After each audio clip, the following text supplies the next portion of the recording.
ouest, où il va rejoindre le Sarvastivada, qui a été exilé de force jusqu'au Cachemire et Gandhara.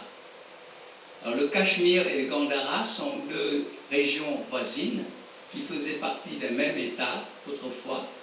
Et donc, on peut dire que le bouddhisme au Cachemire et au Gandhara, c'est à peu près la même chose, parce qu'ils sont dans la même région. Et c'est là que le bouddhisme va énormément se développer et se modifier.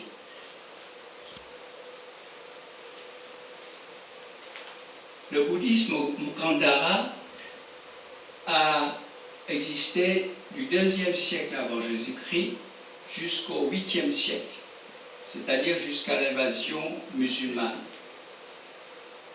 Donc, ces temps-ci, on entend parler de la destruction des Bouddhas géants de Bamiyan, et en réalité, il n'y avait pas qu'à Bamiyan où il y avait des stupas, des monastères, etc., mais toute une région importante qui est le Gandhara, où il y avait de très grands centres bouddhiques, comme Taxila, Purushava, qui est devenu Peshawar, Ada, et aussi vers le nord, Jijit, où ont été trouvés de nombreux manuscrits bouddhiques anciens.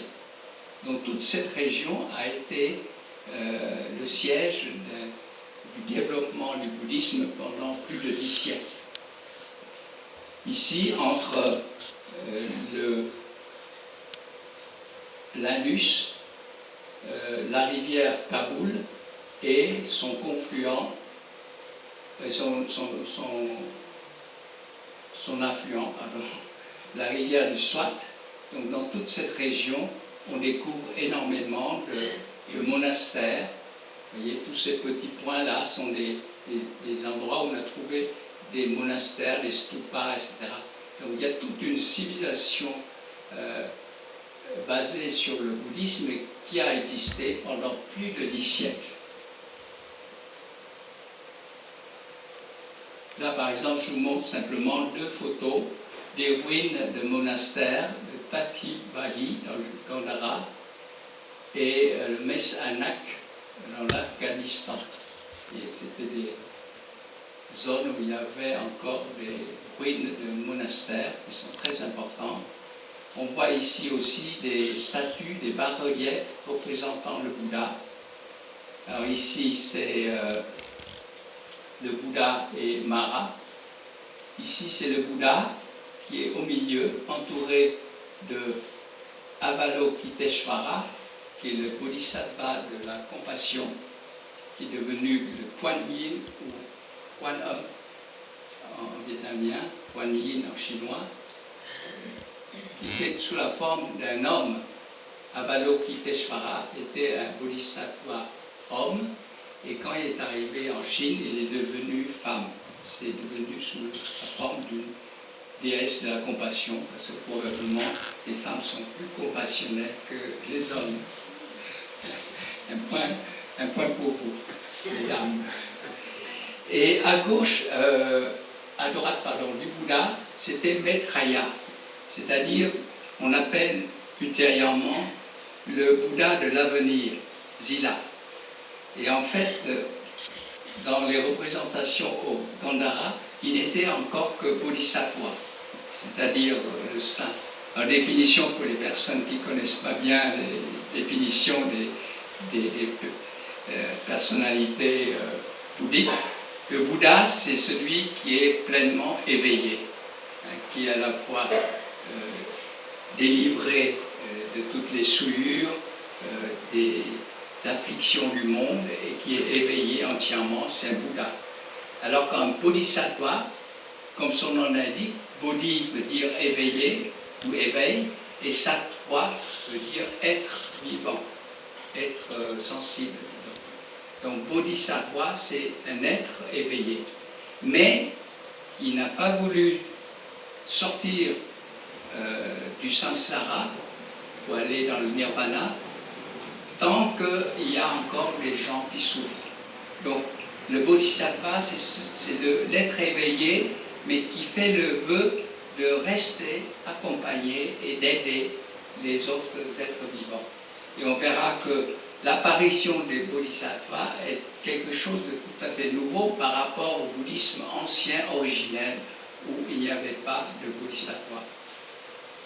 Alors vous remarquerez ici que le Bouddha avait été une toge, presque une toge romaine. On voit les plis des vêtements tout à fait dans le style grec, parce que tout ça s'est passé après l'invasion d'Alexandre le Grand, vers 320 et quelques avant Jésus-Christ.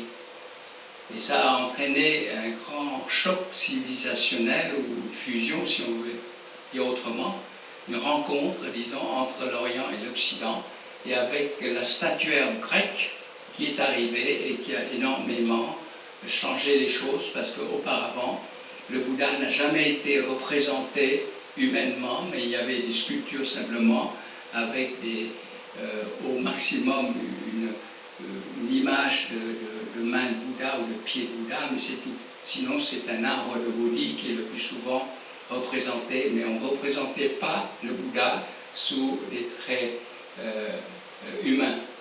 Donc c'était à partir de l'arrivée d'Alexandre le Grand et à partir de la statuaire grecque du Gandhara.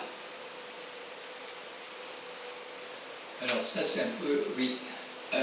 Ensuite, le bouddhisme s'est répandu en Chine, vers l'Est, par deux voies, essentiellement par la voie de terre, la route de la soie, et plus accessoirement par la voie de la mer, à partir de la baie de Bengale, où les navires pouvaient aller jusqu'à contourner en bas la Malaisie, passer à travers le détroit de Malaga et remonter jusqu'aux côtes du Vietnam et en Chine. Mais c'est la route de la soie qui était la plus empruntée par les marchands aussi bien que des pèlerins chinois. Alors on voit ici les deux routes, une route supérieure au nord et une route inférieure qui entoure le désert, le redoutable désert du Taklamakan, le bassin de Tarim, et arriver après un corridor ici, qui s'appelle le corridor de Gossi, arriver à la capitale de la Chine, d'abord Luoyang, Lhasa, et ensuite Chang'an. Voilà. Après avoir traversé toutes ces régions désertiques extrêmement difficiles, à l'époque il fallait toute une année pour traverser cette route de la soie jusqu'au nord de l'Inde, pour faire des pèlerinages ensuite en Inde, ou bien faire le chemin inverse pour les traducteurs missionnaires venant de l'Asie centrale pour aller en Chine. Donc le bouddhisme primitif originel s'est divisé d'abord en école des anciens et en grande assemblée. Ensuite, il y a une période où il y a eu une prolifération d'écoles de chaque côté. Au moins 18 écoles ont été dénombrées du côté de l'école des anciens, avec notamment Sarvastivada, l'école où tout existe, l'école des personnalistes, où il y a une personne, et non pas le nom soi comme enseignait le Bouddha, qui expliquait les renaissances, la réincarnation. Ensuite, le Sarvastivada va se partager en Sutantrika, c'est-à-dire ceux qui restent fidèles au sutra, donc par réaction à la conception tout existe. Du coup, le Sarvastivada va rester Mula Sarvastivada, c'est-à-dire inchangé.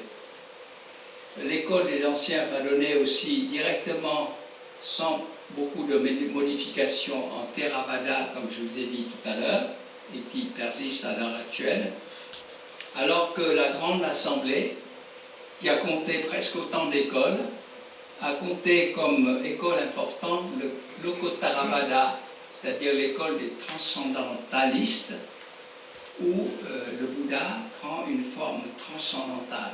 Ce n'est plus le Bouddha historique, mais le Bouddha est quelque chose de, une notion de bouddhéité, ou le corps du Dharma, c'est quelque chose qui existe à travers le temps et l'espace et qui est complètement transcendantal. Ensuite, il y a eu d'autres écoles et toutes ces écoles, un jour, vont influencer l'apparition de ce qu'on va appeler le Mahayana, c'est le grand véhicule. Donc vous voyez qu'il n'y a pas tout de suite, à partir du bouddhisme primitif originaire, la division en Theravada et en Mahayana, mais en passant par beaucoup d'évolutions d'écoles qui vont apparaître, se diviser, certaines écoles vont disparaître, d'autres vont naître, etc. Donc tout ça pendant des siècles, jusqu'à aujourd'hui, où il n'existe plus que deux grandes branches, le Theravada et le Mahayana. Les deux véhicules. Alors donc, comme je vous ai dit, yana veut dire véhicule. C'est le moyen qui permet d'avancer sur le chemin de la délivrance. Donc ça peut être un véhicule à 4 roues, hein, comme un char, mais ça peut être aussi un radeau ou une barque. Parce que l'image souvent présentée dans le bouddhisme, c'est l'image d'un fleuve. C'est en quelque sorte le fleuve de l'ignorance. Et si on arrive à dépasser ce fleuve, on va sur l'autre fleuve qui est le fleuve de l'éveil ou de la délivrance. À ce moment-là, on passe par un radeau. Donc c'est un radeau qui va justement soit contenir beaucoup de monde. Un grand radeau qui contient beaucoup de monde, c'est le Mahayana, c'est le grand radeau, c'est le grand véhicule. Ou alors le petit radeau qui ne fait que faire passer juste une personne, c'est-à-dire soi-même. C'est ce que les Mahayana appellent Hinayana, c'est-à-dire petit véhicule. Donc, Hinayana, petit véhicule, c'est un terme utilisé par les Mahayanistes pour dire que voilà, nous on est généreux, on est le grand véhicule qui veut secourir tout le monde, alors que vous, vous êtes individualiste, vous voulez secourir que vous-même. Alors évidemment, c'est un procès d'intention, c'est une expression méprisante qu'il ne faut pas se laisser prendre. Donc, il ne faut pas utiliser le terme Hinayana, petit véhicule, mais utiliser plutôt Theravada, c'est-à-dire véhicule des anciens. Et en fait, le mouvement Mahayana est apparu dans l'histoire de façon tout à fait subreptice vers le début de l'ère chrétienne. On ne sait pas exactement en quelle année, mais c'est à peu près à partir du début de l'ère chrétienne, et ceci à partir de ce grand mouvement qui s'appelait la Grande Assemblée. Les moines du Theravada et les moines Mahasanghika habitent les mêmes monastères, suivent les mêmes règles monastiques, suivent l'enseignement originel du Bouddha aussi, mais ils diffèrent seulement par les textes, c'est-à-dire les sutras et les abhidharma, c'est-à-dire les commentaires que l'on appelle aussi le dharma supérieur. Et également par le fait qu'ils vénèrent non seulement le Bouddha, mais encore d'autres Bouddhas, le Bouddha de l'avenir, le Bouddha de la médecine, le Bouddha, je ne sais pas quoi encore, hein, le Vairocana, c'est-à-dire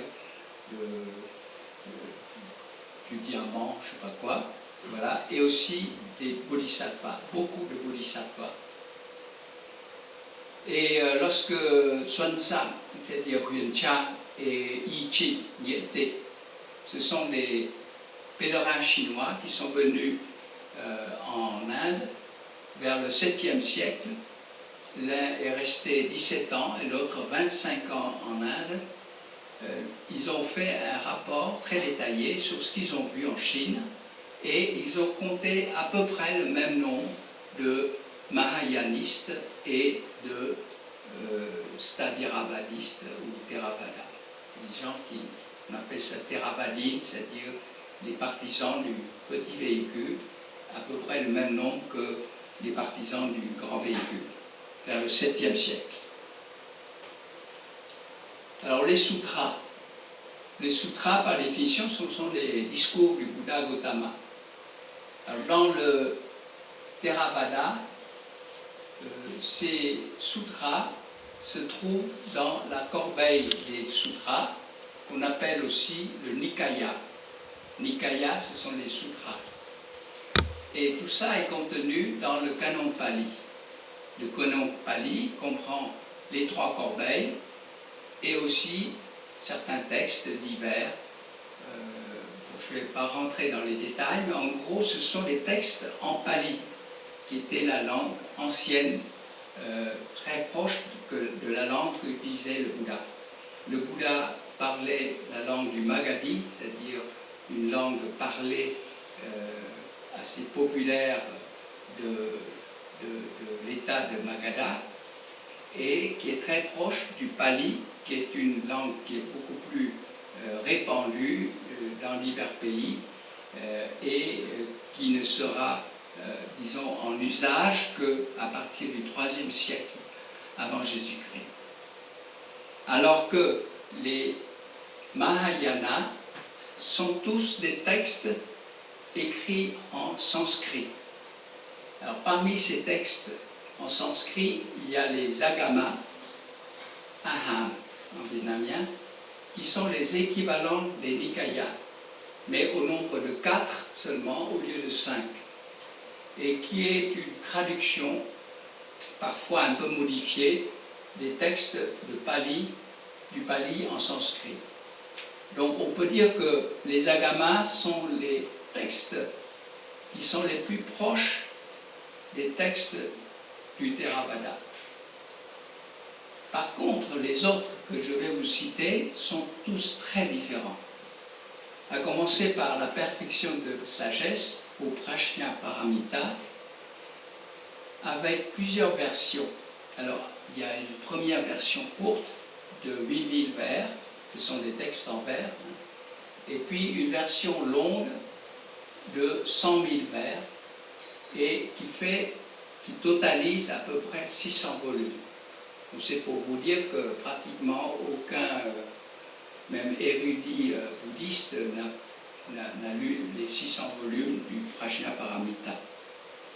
Mais on retient essentiellement 2 sutras essentiels, qui sont le sutra du cœur, Hirdeya Sutra, Thumping, et le sutra du diamant, Vajra Chilika, ou Kilkirkur. Ces sutras ont été rédigés à peu près du 1er siècle avant Jésus-Christ jusqu'au 10e siècle après Jésus-Christ. Donc c'est une rédaction qui a pris énormément de temps, puisque plus de 10 siècles de rédaction, et avec des auteurs inconnus, anonymes, mais sûrement multiples. On ne peut pas vivre 10 siècles, évidemment, donc les gens ont rajouté, modifié des choses au fur et à mesure. C'est un ouvrage donc collectif, évolutif et qui s'étendait sur de très nombreuses années. Mais la plupart des gens se basent essentiellement sur ces 2 sutras qui sont le sutra du cœur et le sutra du diamant, qui sont les 2 sutras parmi les plus importants dans le Mahayana. Ensuite, vous avez le lotus de la vraie loi, Sadharma Pundarika, ou Ziofa Lienhua King, qui est très populaire et qui aurait été rédigé vers le 1er, 2e siècle. On ne sait pas la date exacte à laquelle ce sutra a été écrit, mais il est certain que ça a été apparu très longtemps après la mort du Bouddha. Et donc les Mahayanistes disent toujours que ces sutras ont tous été enseignés par le Bouddha, mais comme ce sont des enseignements cachés et qu'au départ le Bouddha savait qu'il n'y avait pas assez de gens assez intelligents ou ayant des capacités pour comprendre, il a caché et puis il a transmis à certains qui les ont ressortis que 10 siècles après, etc. Enfin bon, c'est une version qui n'est pas du tout acceptée par les chercheurs et les spécialistes en bouddhisme. Donc dans le lotus de la vraie loi, il y a des enseignements très simples, des images très simples qui plaisent beaucoup aux gens parce que c'est un enseignement extrêmement simple. Notamment en disant qu'il n'y a pas de plusieurs véhicules, mais il n'y a qu'un seul véhicule, c'est le véhicule du Bouddha. Et puis il y a aussi ce qu'on appelle les moyens habiles, mais on reverra tout à l'heure les enseignements dans les différents sutras. Les sutras Amitabha ont comme particularité de vénérer essentiellement le Bouddha Amitabha, qui est un nouveau Bouddha qui est apparu au plus tôt vers le 2e siècle après Jésus-Christ, parce que le premier sutra où on a trouvé le nom d'Amitabha, c'était à peu près vers le 2e siècle après Jésus-Christ, donc 700 ans après la mort du Bouddha. Donc il y a 2 sutras Amitabha dont se servent essentiellement ceux qui suivent l'école de la terre pure. Ensuite, il y a le sutra de la grande extinction complète de Mahaparinirvana, le sutra de la descente à Sri Lanka, le sutra de l'ornementation fleurie, le sutra de l'enseignement de Vilamalakirti, du rugissement du lion de la reine Shrimala, de l'action héroïque, etc. Donc, il y a énormément de sutras du Mahayana, au moins 600 qui ont été recensés. Alors les sutras du Mahayana ont ceci de commun, c'est qu'ils sont apparus relativement tardivement, à partir du 1er siècle après Jésus-Christ. Donc je vous ai dit que c'était des enseignements prétendus cachés du Bouddha, et en fait rédigés tardivement, d'abord en prakrit, c'est-à-dire en langage local, et ensuite en sanskrit.